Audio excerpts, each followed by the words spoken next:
ఏదోటి చేయండి త్వరగా.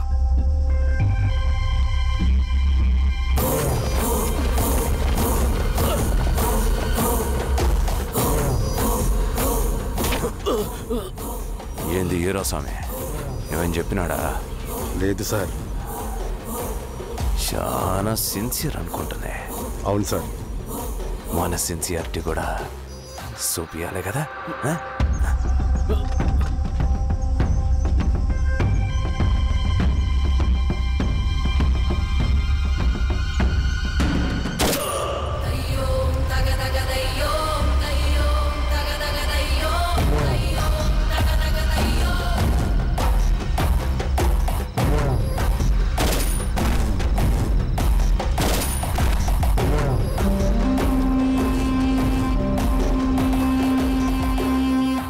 ఇక్కడున్న పెనుపాక మండలం చుట్టుపక్కల ఉన్న దండకారణ్యంలో ఆ నక్సల్కి ఇంచుంచు పట్టుంది సార్. వాళ్ళ కనసైగల్లో ఇదంతా జరుగుతుంది సార్. ఇక్కడ వాళ్ళకి స్ట్రాంగ్ ఇన్ఫార్మర్స్ ఉన్నారు సార్. స్ట్రాంగ్ ఇన్ఫార్మర్సా? అదేందో చూడండి. కేసు ఫైల్ చేయమంటావా? ఏంటి గొడవ సార్? గంజా కేసులో దొరికాడు సార్. నాకేం సంబంధం లేదు సార్. పోలీసులు నన్ను ఇరికిస్తున్నారు సార్. ఏందా గోలా? సార్ మన పోలీస్ చెకింగ్ లో ఆటోలో గంజాయి దొరికిందండి సార్. ఆ ఆటో డ్రైవర్ నాకు సంబంధం లేదు అంటున్నాడు. గంజాయా? ఒంట్లో నీకు పిలవండి. మీరు బాండి. హీరోస్వామి గారు సార్.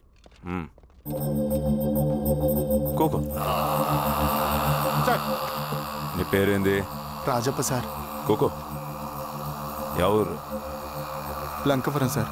కూకో కూకో కూకో. ఏం చేస్తా అంటావు? ఆటో డ్రైవర్ని సార్. కూకో. నీ అబ్బాయి ఎన్నిసార్లు చెప్పాలరా నీకా? వయసులో పెద్దోడిని, పోలీసోడిని, నాకు ఒకే విషయం 10 మార్లు చెప్పడం ఇష్టం ఉండదు. అర్థమైందా? కూకో.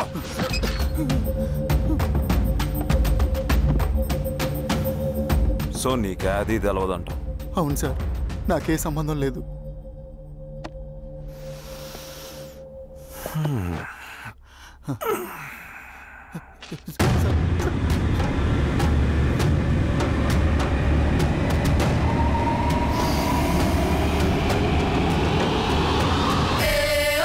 సో నువ్వు లేత గంజాయి తోటలు తిరుగుండవు. ఏరా సామే, ఈ నెలలో నీకు తోలకపోయి ఏం చెయ్యాలనో చెప్పు. Very strong informer.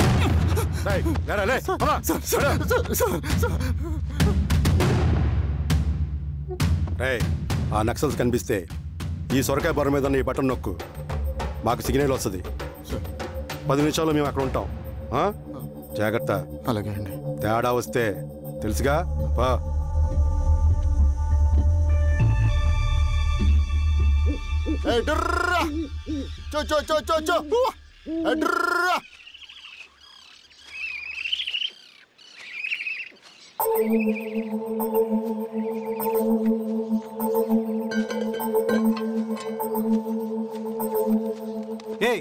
ఎవరా నువ్వు?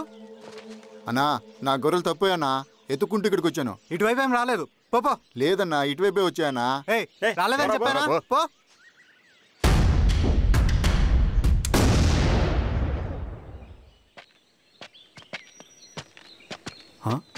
రవి, ఏంటి మంచి కనపట్ల? అన్నా అది అవునులే, అమ్మాయి గారు లేనప్పుడు నువ్వెందుకు వస్తావు? నువ్వెలా ఉన్నావు అన్నా? ఏం బాగుంటాను రవి, మంచి చేసే మనుషులు ఊళ్ళో లేనప్పుడు ఊరు ఎలా బాగుంటుంది, నేను ఎలా బాగుంటాను? వస్తారు.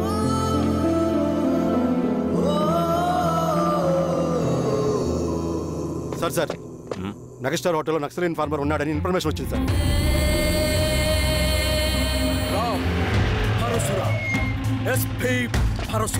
అన్న ఈ క్యాబ్ నాకు సూట్ అయింది, ఈ డ్రెస్ నీకు సూట్ అయిందన్న. తమ్ముడు ఏదైనా అన్నయ్య ఆ గెటప్ లో అదిరిపోయాడు. నీ పేరేంద్రా? సార్ థాంక్యూరా పుట్టిగా. ఏదేమైనా ఆయనకి ఏం తెలియదు అన్నయ్య గెటప్ నాకు సూట్ అయినట్టుగా ఎవరు సార్ నాకేం తెలియదు వీరాస్వామి వీక్ ఇన్ఫార్మర్ దొరికిపోయినాడు. నాకేం తెలియదు సార్ సార్ సార్ ఏమేం సార్ రేయ్ ఎవడ్రా నువ్వు? సార్ మనోడి సార్ ఇవ్వండి. గుండుగాడు విన్నాడంటే సార్ నమస్తే సార్ మామూలు ఇక్కడ సార్ పోలీసులు పర్మిషన్ లేదండి నేను ఇక్కడ లేను. ఇక్కడ ఎవరు లేరు సార్ యా స్టేషన్ లో నీదే? అంటే అదండి ఇది అన్నయ్య రామ్ పరశురామ్ చిరంజీవి గారు తీరా సార్ చేంజ్ అవ్వండి సార్ నోట్ తీరా బటన్ తే బటన్ తే సార్ అలాగే చేస్తాను సార్. వేస్తే ఆయన అన్నయ్యాలా లేకపోతే నేనే వెయ్యాలా? కరెక్టే సార్ తోట తీస్తారా రే?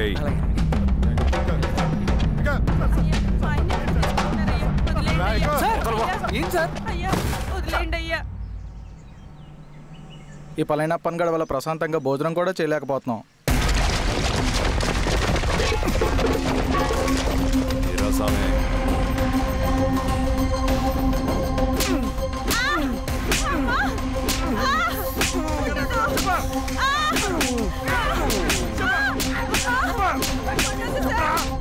వీరాస్వామి దా, ఇట్రా.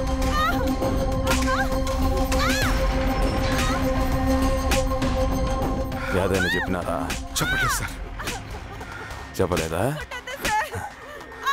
ఓటీ చెప్పు.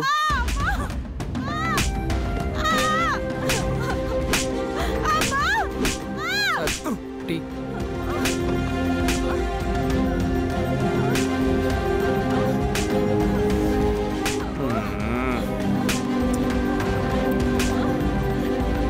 రే ఆబ్రా.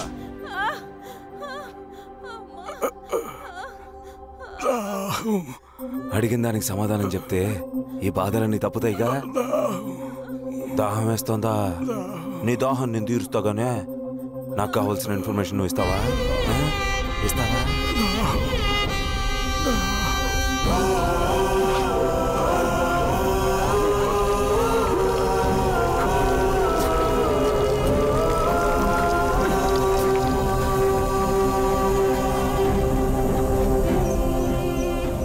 రిక్రూట్మెంట్ పని ఎంతవరకు వచ్చింది? ఆ పని మీద ఉన్నామన్నా.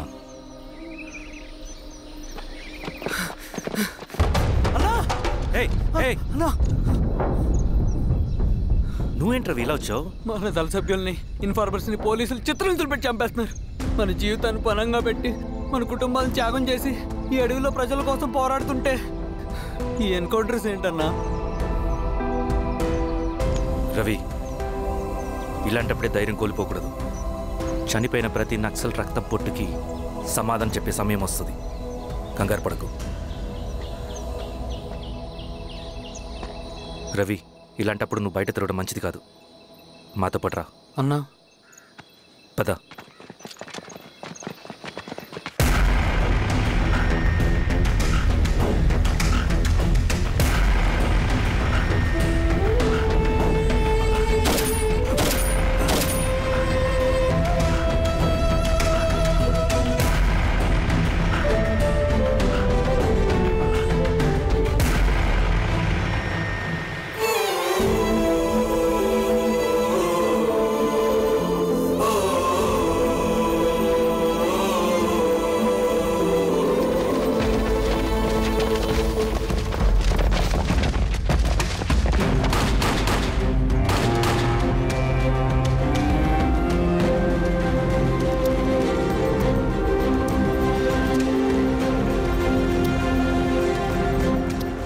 వీరాస్వామి, ఇంకొన్ని రోజుల్లోనే శ్రీరంగిరిలో నక్సలైట్ అనే లేకుండా చేస్తాను.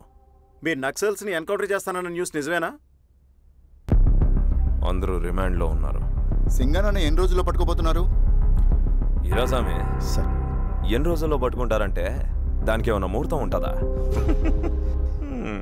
పట్టుకున్నాక చెప్తానులే. శ్రీరామగిరి గ్రామ అడవుల్లో జరిగిన కోంబింగ్ ఆపరేషన్ లో దొరికిన నక్సల్స్ ని రిమాండ్ కు తరలిస్తున్నామని ఎస్ఐ పళనియప్పన్ తెలిపారు. మిగిలిన నక్సల్స్ ని కూడా త్వరలోనే పట్టుకుంటామని, అక్కడ సింగన దళమే లేకుండా చేస్తామని చెప్పారు. ఇంకొన్ని రోజుల్లోనే శ్రీరంగిరిలో నక్సలైట్ అనే లేకుండా చేస్తాను. లాల్ సలాం కామ్రేడ్. లాల్ సలాం. న్యూ రిక్రూట్మెంట్ కోసం కుర్రాళ్ళు వచ్చారు. పిలు. రండి.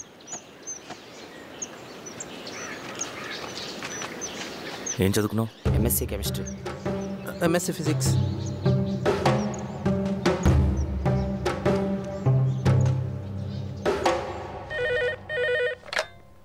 హలో బాబాయ్ నేను. అమ్మా శిరీష, ఎక్కడున్నావు? ఎలా ఉన్నావు అమ్మా? నేను బాగున్నాను బాబాయ్. నేను ఎలక్షన్లో పోటీ చేద్దాం అనుకుంటున్నాను. చాలా మంచి మాట చెప్పావమ్మా. But one condition. ఏంటమ్మా? అది నేను మిమ్మల్ని పర్సనల్గా కలిసి చెప్తాను. సరేరా, రేపు ఇంటికి రా, మాట్లాడుకుందాం. సరే బాబాయ్.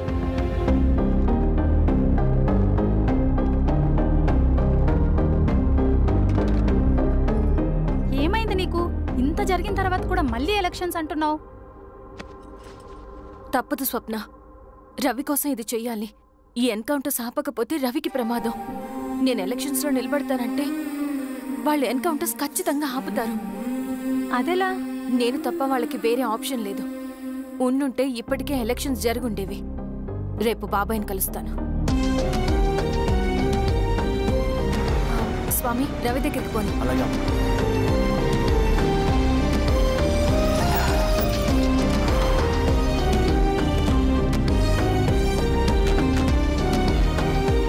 రవి,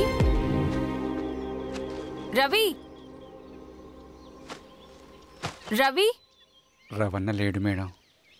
రవి ఎక్కడా? రవణను కలవక చాలా రోజులైంది. రవి నువ్వు కలిస్తే ఇదివ్వు. సరే మేడం. వద్దమ్మా.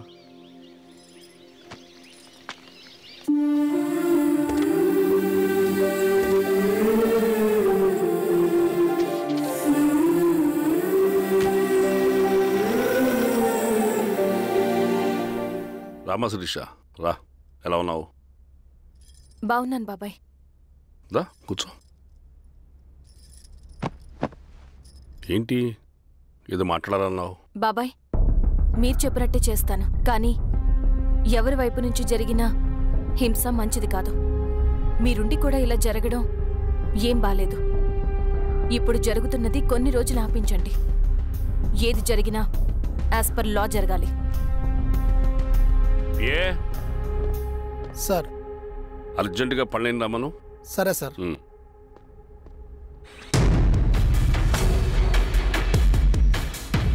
కారంతో కడుపు నింపుకోవాల్సిన పరిస్థితి వచ్చింది. మనం ప్రశాంతంగా నిద్రపోవాలంటే ఈ ఆపరేషన్ సక్సెస్ కావాలి కామ్రేడ్. అలాగే కామ్రేడ్.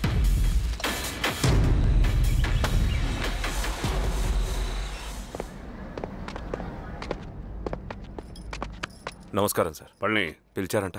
అది ఇప్పుడు జరిగే ఎన్కౌంటర్స్ అన్ని కొంతకాలం ఆపండి సార్. Okay sir. మా శిరీష, ఈయన పళ్ళని కొత్త ఎస్ఐ. నమస్తే మేడం. నమస్తే. పళ్ళని సార్. అమ్మాయి ఎలక్షన్ నిలబడుతుంది. టైట్ సెక్యూరిటీ ఇవ్వండి. జాగ్రత్త సార్. ఏం జరిగిందని నీదే బాధ్యత. అలాగే సార్. టైం అవుతుంది. వెళ్దాం పద. మేడం, మీరు మన ఊరికి వస్తే నేను సెక్యూరిటీ ప్రొవైడ్ చేస్తాను. పళ్ళని సార్. ఎలక్షన్స్ అయ్యేంతవరకే. సరే అమ్మా. ఎస్పీ గారితో నేను మారుతా. అలాగే వస్తానమ్మా. జాగ్రత్త. మేడం పదండి. రండి మేడం, కూర్చోండి. పదవీరా స్వామి.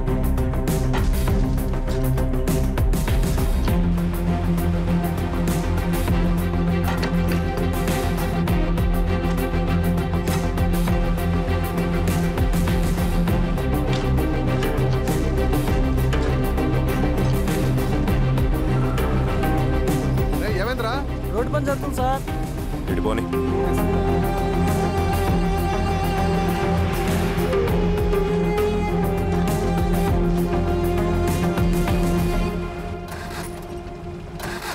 వేరే బండాపు సార్. ఎందుకో? మేడం గారు కారు ఆగినట్టుంది సార్. ఏమైంది స్వామి? ఏమోనమ్మా తెలియట్లేదు. దిగి చూస్తా.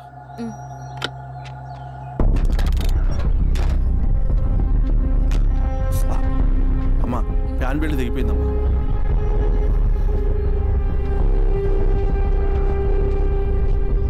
ఏమైనాది?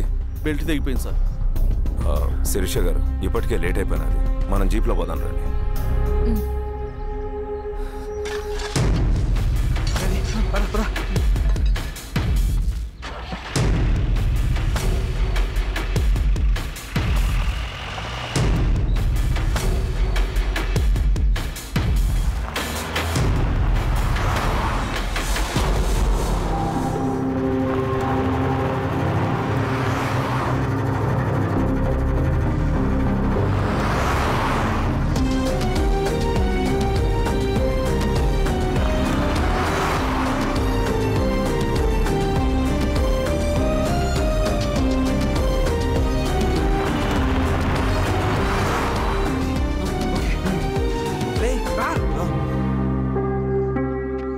15 నిమిషాల్లో మీరు గుడ్ న్యూస్ వినబోతున్నారు కామ్రేడ్.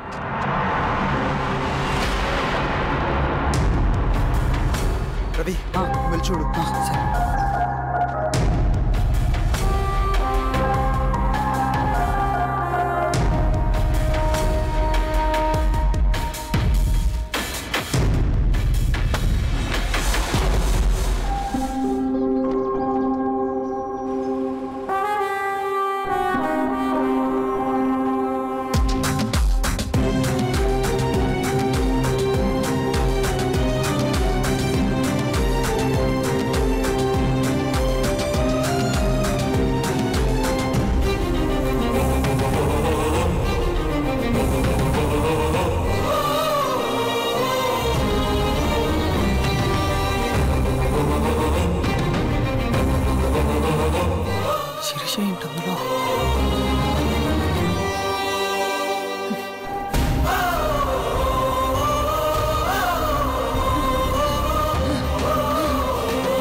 తీసుకో రవి. నాకొద్దు. తిన్ రవి, ఎన్నాళ్ళు ఇలా ఉంటావు? నాకొద్దు.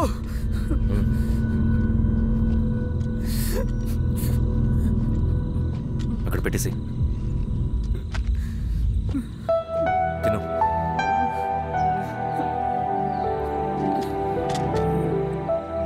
తినకపోతే చస్తావు. నేను చచ్చిపోయినా బాగుండేదన్నా. చేతకానాడు పిరుకోడు మాత్రమే ఏడుస్తూ కూర్చుంటాడు. నువ్వు ఏడుస్తూ పిరుకోడని ప్రూవ్ చేయొద్దు. జరిగే యుద్ధాన్ని ఆపేసి అడవి మధ్యలో బతుకిదే చెప్పడానికి నేను కృష్ణుడు కాదు, నువ్వు అర్జునుడివి కాదు. మన విప్లవకారులం రవి. మనకి డ్యూటీస్ తప్ప ఎమోషన్స్ ఉండకూడదు. ఈ చేతులు అయ్యా నాకు అన్యాయం జరిగింది అని చెప్పి ఏడ్చే వాళ్ళ కన్నీళ్ళు తుడడానికి, మనకి మనం ఓదార్చుకోవడం కోసం కాదు. ఎన్నిసార్లు గాయపడినా సైనికుడు వెళ్లాల్సింది యుద్ధానికి. సిద్ధంగా ఉండు.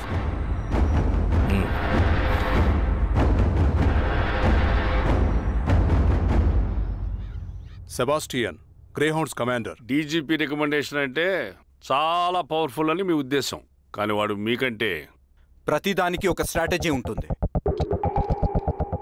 పావురం కోసం వల వేయాలి, చేపల కోసం గాలం వేయాలి. సింగన్న కోసం నా దగ్గర ఒక స్ట్రాటజీ ఉంది. విని విని విసిగిపోయాను. రిజల్ట్స్ చూపించి మాట్లాడండి. సార్,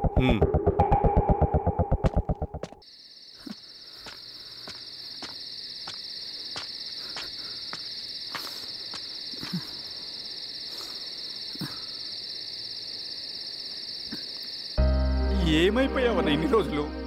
అసలు ఎలా ఉన్నావన్నా?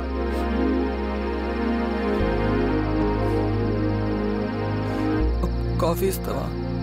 తెస్తాను, తెస్తా.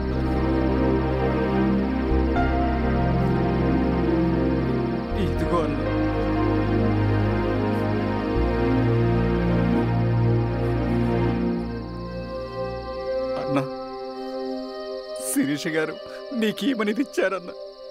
శిరీష నా కోసం ఇక్కడికి వచ్చిందా? అవునన్న, చనిపోయే ముందు ఇక్కడికి వచ్చారన్న. దేవత లాంటి మనిషి అనవసరంగా చంపేశారన్న.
అన్న పేషెంట్ లేచాడు.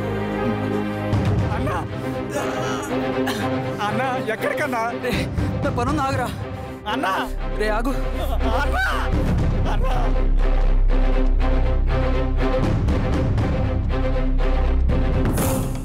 నక్సల్ నాయకుడు సింగన్న లొంగుబాటు ఎంతో కాలంగా శ్రీరామగిరి చుట్టుపక్కల పోలీసులని తీవ్ర ఆందోళనకు గురి చేసిన ప్రజా ప్రతిఘటన దళ నాయకుడు సింగన్న నేడు గ్రేహౌండ్ పోలీసుల సమక్షంలో జనజీవన స్రవంతిలో కలిసిపోయాడు. తన తదుపరి కార్యాచరణ త్వరలో వెల్లడిస్తానని సింగన్న చెప్పారు. సింగన్న సుదీర్ఘ పోరాటం నుంచి అకస్మాత్తుగా జనజీవన స్రవంతిలో కలవడానికి కారణం ఇంకా తెలియాల్సి స్ట్రాటజీ గురించి చెబుతుంటే నేను ఏమో అనుకున్నా. 100 గొడ్లను తిన్న రాబందు గాలివానకే సచ్చిందట. ఆ గాలివాన పేరేంటి తెలుసా? సబాషియన్, సూపర్ సబాషియన్. ఒక్క సుక్క మనోళ్ళ రక్తం చెందకుండా నువ్వు అంత పెద్ద నక్సలైట్ని పట్టుకున్నావంటే బా, నీ స్ట్రాటజీ మామూలు కాదబ్బా. నాకు ఇచ్చిన కమిట్మెంట్ మాత్రం మర్చిపోద్దు సార్.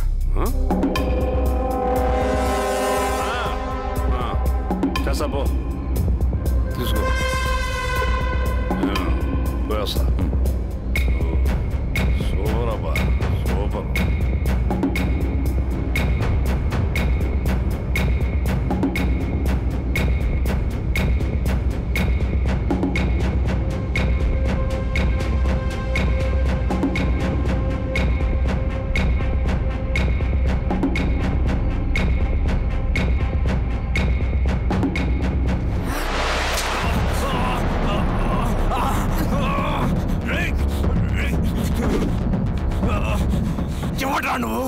అన్న ఎక్కడ? నువ్వు సింగన్న మనిషివా? అడిగిన దానికి మాత్రం సమాధానం చెప్పు. సింగన్న కోసం చేస్తావా? భవిష్యత్తు గురించి ఇప్పుడే మాట్లాడా? జీవితం మీద ఆశుంటే చెప్పరా? నాకు టైం లేదు. చెప్పను. నీ గొంతులో దిగిన మామూలు కత్తి కాదు, విషం పూసిన కత్తి. 2 నిమిషాల్లో నీ చావా బతుకు డిసైడ్ అయిపోతాయి. చెప్పు. చెప్తాను. శ్రీనివాస లాడ్జిలో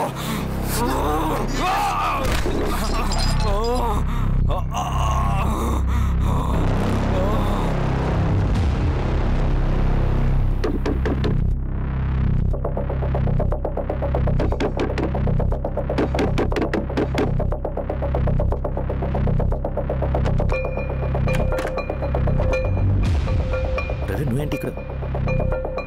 సర్లే లోపల.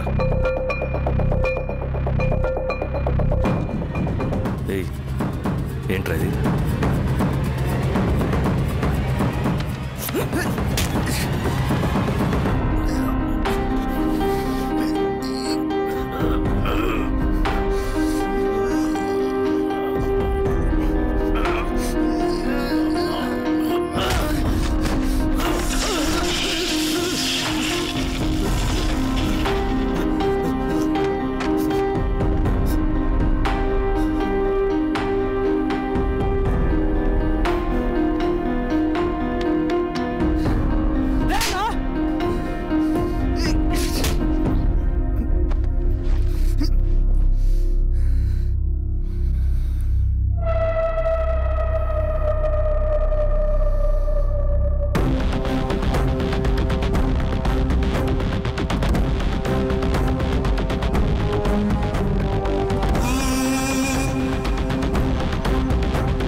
రవి ఏమైందిరా? వచ్చి కట్లిప్పు. ఏమైందిరా నీకు? కట్లిప్పు. రే, ఆ పోలీసుకు లొంగిపోవటం, ప్రెస్ మీట్లు మాట్లాడటం అంతా నిజం అనుకుంటున్నావా? రే, అవంతా ఒక స్ట్రాటజీరా. యుద్ధంలో శత్రుబలు పెరిగినప్పుడు మనం మొండిగా ఎదురెళ్ళకూడదు. లొంగిపోయినట్టు నటించాలి. అది నిజంగా లొంగిపోవడం కాదురా, శత్రువుని ఏమార్చడం.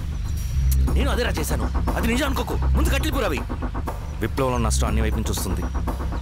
నువ్వు నేను ఇంకా మిగిలి ఉన్నాం కదా, ఇంకొక దళాన్ని నిర్మితాం, విప్లవాన్ని కొనసాగిద్దాం. ముందు కట్లిప్పురా. ఏంట్రా నువ్వు మాట్లాడిన ప్రతిసారి నాకు చప్పట్లు కొట్టాలనిపిస్తుంది అన్న. నువ్వు చెప్పేది నమ్మాలనిపిస్తుంది. ఇప్పుడు కూడా నమ్మేవాడిని, కానీ ఇది ఆపుతుంది. మతం మత్తుమందు లాంటిదన్నాడు కార్ల్ మార్క్స్. కానీ అంతకన్నా పెద్ద మత్తుమందు కమ్యూనిజం. ఆ కమ్యూనిజం మత్తులో నుండి నిన్ను బయటకు తీసుకురావడానికి బలమైన సాక్ష్యం కావాలని నాకు అర్థమైంది. ఎలక్షన్ నుంచి విత్డ్రా అయ్యాక నేను నా ఫ్రెండ్ స్వప్న వాళ్ళ ఇంటికి వెళ్ళాను. రే, అర్జెంట్గా 25 లక్షలు కావాలరా. Thank you.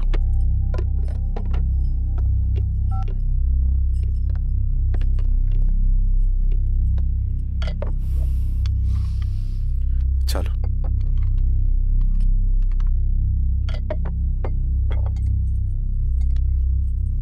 చాలు. చలో అని చెప్పాను కదా, అర్థం కాదే? ఏవండి ఏవండి ఏమైంది స్వప్న? నేను గమనిస్తూనే ఉన్నాను, మీరు ప్రశాంతంగా లేరు. శిరీష, ఆయన బిజినెస్ చాలా ఇబ్బందిగా మారింది. బయట అప్పు తెచ్చి మరీ ఇన్వెస్ట్ చేశారు. వర్క్స్ అన్ని సగంలో ఆగిపోయాయి. కాంట్రాక్టర్స్కి బాగానే మిగులుతాయి కదా. ఆయన ఏదీ క్లియర్గా చెప్పరు. నేను మాట్లాడినా డబ్బులైతే నేను హెల్ప్ చేస్తాను.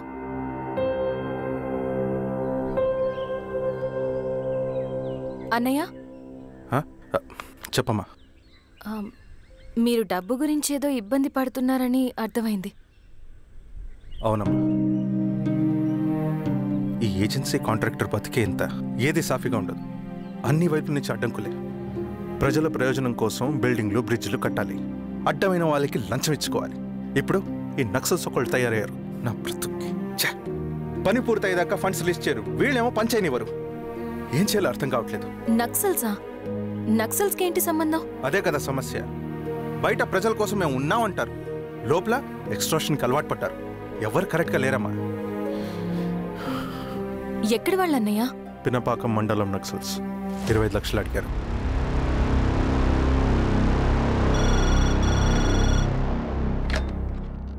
హలో ధర్మ, ఆ సింగన్న దళం గురించి నీకు ముఖ్యమైన విషయం చెప్పాలి. సరే, ఓకే, బాయ్. నీతో పర్సనల్గా మాట్లాడాలి. బయటకెళ్ళు. చెప్పు. అన్నయ్య చనిపోయిన తర్వాత ఎలక్షన్స్ లో పోటీ చేసిన నన్ను సింగన్న దళం కిడ్నాప్ చేశారు. కానీ అక్కడ ఒక వ్యక్తిని చూశాను. ఆ వ్యక్తిని అన్నయ్య చనిపోయే ముందు తన దగ్గర డబ్బులు తీసుకోవడం గమనించాను. ఆ క్షణమే సింగన్న దళంపై నాకు అనుమానం వచ్చింది. I'll take care.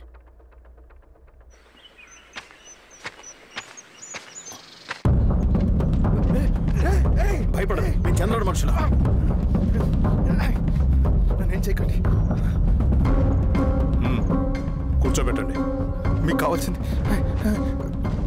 కావాల్సింది దీంట్లో ఉంది.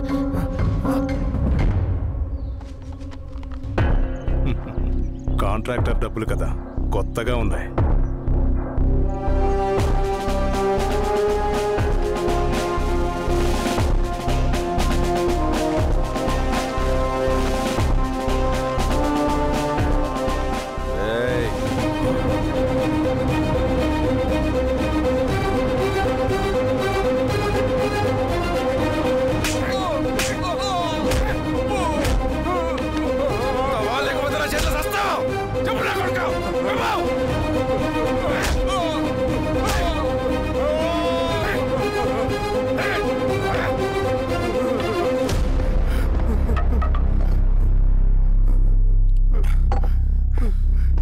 వీళ్ళ అన్న మీదున్న ప్రేమ అభిమానం ముందు మన పోలీస్ లాఠీలు ఓడిపోయాయి. చంద్రన్ ఎన్కౌంటర్ ఎలాగూ పోతాడు. కానీ విచిత్రం ఏంటంటే వాడి భార్య నర్సమ్మ, కూతురు మమత, కొడుకు నరేష్ మరో ఎన్కౌంటర్లో పోవడం చాలా బ్యాడ్ న్యూస్.